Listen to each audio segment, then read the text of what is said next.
RAS CA MCQ में आपका स्वागत है। आज के वीडियो में हम शुरुआत करने वाले हैं बीते दिन के अभ्यास प्रश्न से। प्रश्न है, हाल ही में प्रस्तावित प्रत्युष मिशन किस उद्देश्य से डिजाइन किया गया है? ए, सौरमंडल के शुद्ध ग्रहों की खोज के लिए, बी, ब्रह्मांडीय भोर और पुनर्आयनीकरण काल का अध्ययन करने के लिए, सी, मंगल ग्रह पर जीवन की खोज के लिए और डी, सौर गतिविधियों और सौर तूफानों की निगरानी के लिए।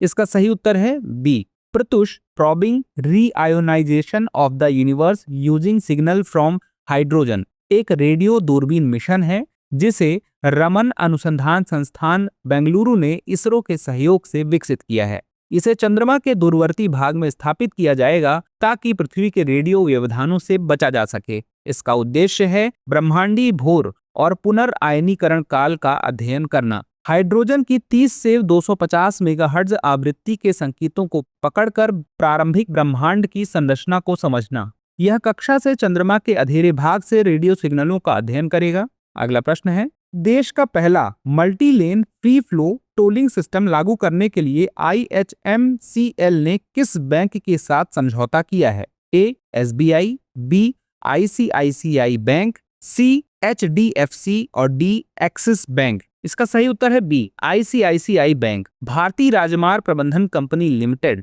IHMCL ने ICICI बैंक के साथ मिलकर NH48 पर गुजरात के 84 टोल प्लाजा में देश का पहला multi lane free flow tolling system लागू किया। यह प्रणाली बाधा रहित टोलिंग की सुविधा देती है। इसमें हाई परफॉर्मेंस RFID रीडर और ANPR कैमरे लगे होते हैं जो वाहनों के फास्टैग और पंजीकरण संख्या को पकड़कर स्वतः टोल वसूल करते हैं। इससे वाहनों को टोल प्लाजा पर रुकना नहीं पड़ता, जिससे भीड़भाड़ और यात्रा समय कम होता है, ईंधन दक्षता बढ़ती है और प्रदूषण घटता है। अगला प्रश्न है, हाल ही में अंतर विश्वविद्यालय खगोल विज्ञान एवं खगोल भौतिकी केंद्र के वैज्ञानिकों ने ब्रह्मांड के विस्तार की दर का सटीक निर्धारण किस प्रकार के तारों का उपयोग करके किया है? ए, पल्सर तारे, बी, मीरा तारे, सी, न्यूट्रॉन तारे और डी, श्वेत बौने तारे। सही उत्तर है बी, मीरा तारे, जिन्हें ओमिक्रॉन सेटी भी कहा जाता है। ऐसे तारे हैं जिनकी चमक समय समय पर बदलती रहती है।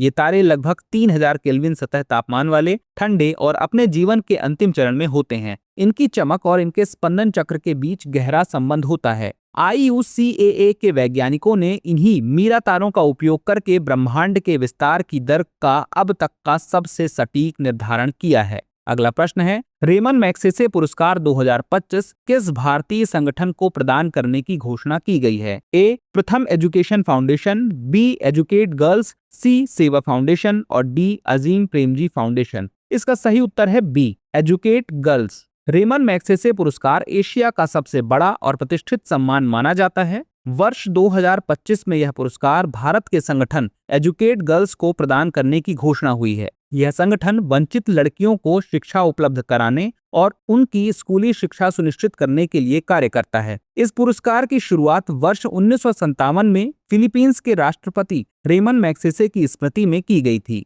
विजेताओं को प्रमाण पत्र और रेमन मैग्सेसे की उभरी हुई छवि वाला पदक प्रदान किया जाता है। अगला प्रश्न है, NCERT ने अपनी 65वीं स्थापना दिवस पर 3 से 6 वर्ष के बच्चों के लिए कौन सा नया टीवी चैनल लॉन्च किया? ए, प्रशस्त 2, बी, किताब एक पढ़े अनेक, सी, बाल वाटिका PME विद्या DTH चैनल 35 और डी, दीक्षा 2.0। सही उत्तर है सी। NCERT ने अपने 65वीं स्थापना दिवस 1 से 2 सितंबर 2025 पर कई महत्वपूर्ण पहलें शुरू की, जिनका लक्ष्य डिजिटल शिक्षा और समावेशी सीख को मजबूत करना था। उनमें से एक महत्वपूर्ण पहल थी बाल वाटिका, जो PME विद्या के तहत DTH टीवी चैनल नंबर 35 पर उपलब्ध है। यह चैनल 3 से 6 वर्ष के बच्चों, आंगनवाड़ी कार्यकर्ताओं, शिक्षकों और माता पिता को मौलिक साक्षरता और अंकगणित कौशल में सुधार के लिए आकर्षण ऑडियो विजुअल सामग्री उपलब्ध कराता है। चलिए देख लेते हैं आज का अभ्यास प्रश्न। निवेशक दीदी फेज 2